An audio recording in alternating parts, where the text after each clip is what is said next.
નમસ્કાર, ન્યૂઝ 18 ગુજરાતીમાં આપનું સ્વાગત છે। હું છું આપની સાથે સંધ્યા। જોઈએ સમાચાર વિસ્તારથી। વાત કરીશું ભરૂચની, તો અંધશ્રદ્ધાએ બાળકનો જીવ લીધો છે। આમોદમાં ઘટના બની છે। ચોંકાવનારી આ ઘટના સામે આવી છે। સાપ કરડતા બાળકનું મોત નીપજ્યું છે। હોસ્પિટલના બદલે ભૂવા પાસે લઈ જતા મોત થયું છે। બાળકને 2 કલાક સુધી બેસાડી રાખ્યો।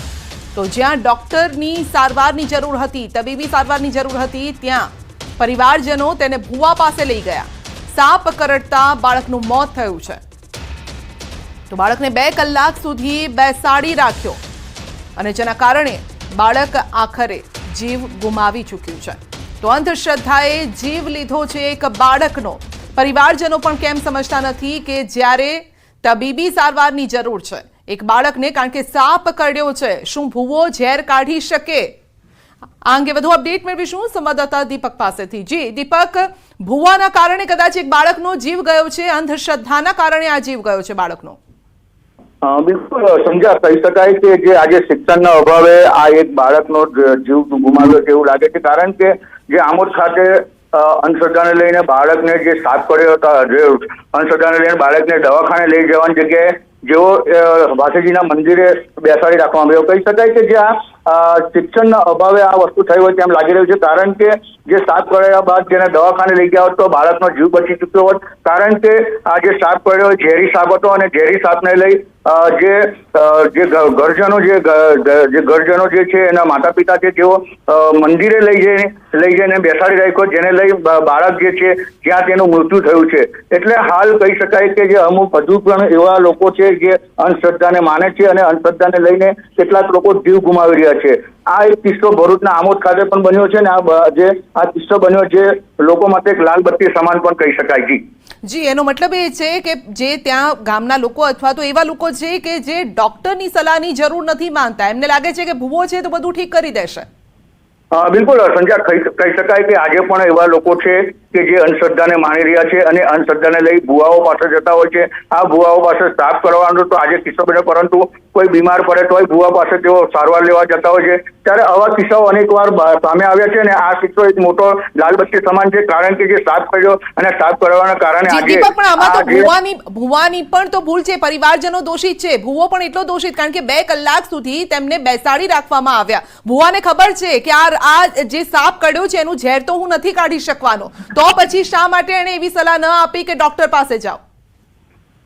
એટલે સંજય, મેં તમને આગળ કીધું કે જે આ શિક્ષણના અભાવે જ આ વસ્તુ થાય છે। કારણ કે અનેક લોકોમાં આજે પણ અંધશ્રદ્ધા છે અને આ ભુવા પાસે ગયા પણ ભુવાએ પણ આ જે ઘરવાળા જે માતા પિતા છે તેમને દવાખાને જવાની સલાહ ના આપી અને તેઓએ જે ભાથીજીના મંદિરે બેસાડી રાખ્યા। એમને એમ હતું કે જે ઝેર છે એ ઝેર એની મેટે ઉતરી જશે, પરંતુ હાલ જે આજના આધુનિક યુગમાં પણ આવા લોકો પણ છે કે જે અંધશ્રદ્ધાને માને છે અને જેને લઈ આજે આ બાળકનો જીવ ગુમાવ્યો છે। એટલે કસૂરવાર તો ભુવો જ કહી શકાય। કારણ કે ભુવાએ પણ એમને કહેવું જોઈએ કે એમણે પેલા બાળક પાસે બાળક દવાખાને લઈ જાઓ અને ત્યારબાદ મારી પાસે આવો, પરંતુ હાલ આ અંધશ્રદ્ધાને લઈને બાળકને દવાખાને ના લઈ જતા આ જીવ ગુમાવવો પડ્યો છે।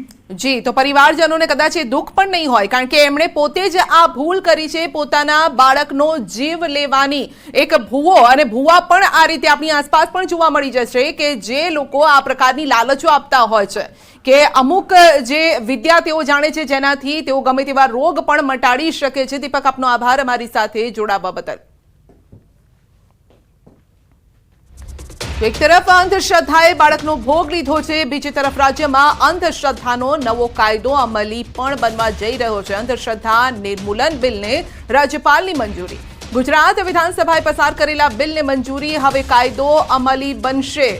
તો જે પણ આ રીતે લોકોને ઠગશે તો તેમની સામે એક્શન લેવામાં આવશે। તેમને જેલની સજા થઈ શકે છે, આ સાથે દંડની પણ તેમાં જોગવાઈ છે। એટલું જ નહીં, પરંતુ અંધશ્રદ્ધાને પ્રોત્સાહન આપનારા લોકો સામે પણ કાયદો કામ કરશે, જેમાં દંડની સજા છે, આ સાથે જેલ પણ થઈ શકે છે। માટે અંધશ્રદ્ધાને પ્રોત્સાહન ન આપવું જોઈએ। આપે જોયું કે ભરૂચમાં એક બાળકનો જીવ ગયો છે। સાપ કરડતા ડોક્ટર પાસે લઈ જવાની જગ્યાએ તેઓ લઈ ગયા ભૂવા પાસે, અને જેના કારણે જ બાળકે જીવ ગુમાવવો પડ્યો છે।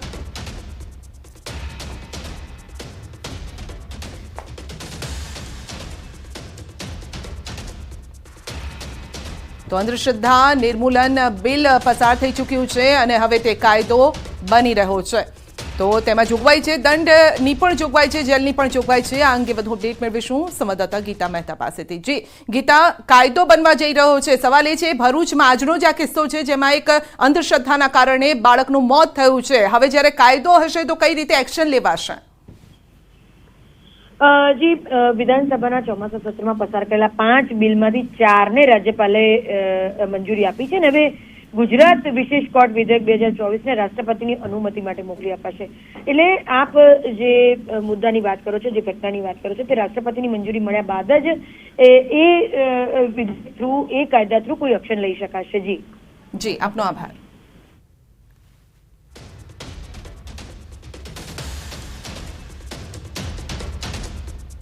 વાત કરીશું મઘા નક્ષત્રમાં મેઘતાંડવની.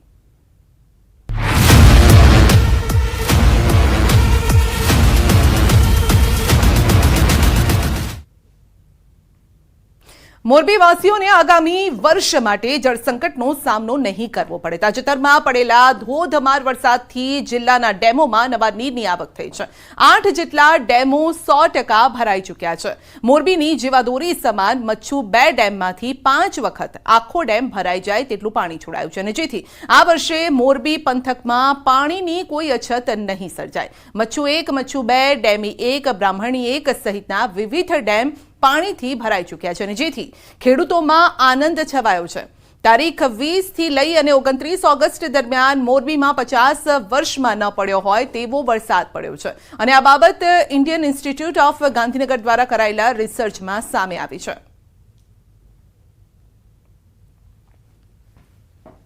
મચ્છુ ડેમમાંથી મોરબી તાલુકા અને માળિયા તાલુકાના લગભગ 19 ગામોમાં કેનાલ જાય છે અને કેનાલ થ્રુ આપણે સિંચાઈ કરાવીએ છીએ.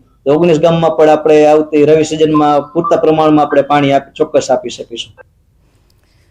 વડોદરાની વાત કરીએ તો અકોટામાં એક સાથે 4 ભૂવા પડ્યા છે. અકોટા રોડ પર 4 ભૂવા પડતા વાહન ચાલકો પરેશાન છે. નવાપુરા, નવા યાર્ડ, વાસણા, કારેલી બાગ, મુંજ મહુડા બાદ અકોટામાં ભૂવો પડ્યો છે. 10 ફૂટ પહોળો અને 10 ફૂટ ઊંડો ભૂવો પડ્યો છે. શહેરમાં ભૂવારાજથી નાગરિકો પરેશાન છે. પૂરના પાણીમાં બધું ગુમાવ્યા બાદ હવે ભૂવાના કારણે જીવ ગુમાવવાનો ડર પણ લોકોને સતાવી રહ્યો છે.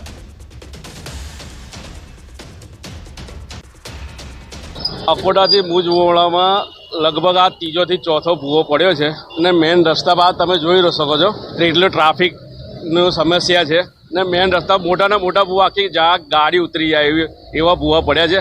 આ જનતાના પૈસાનું પાણી કરી રહ્યા છે કોર્પોરેશનવાળા. એમને જલ્દથી જલ્દી આ ખાડો ને ભૂવાઓ બધા રિપેર કરાવવા જોઈએ ને જનતાને સારી રીતે આવી જઈ શકે એવું કરવું જોઈએ. લગભગ ભૂવાની સાઈઝ એક ગાડી આખી અંદર ઉતરી જાય એટલી મોટી સાઈઝના ભૂવા પડ્યા છે. ગઈકાલે 2 એક્સિડન્ટ પણ થયા હતા બાઇકવાળાઓના.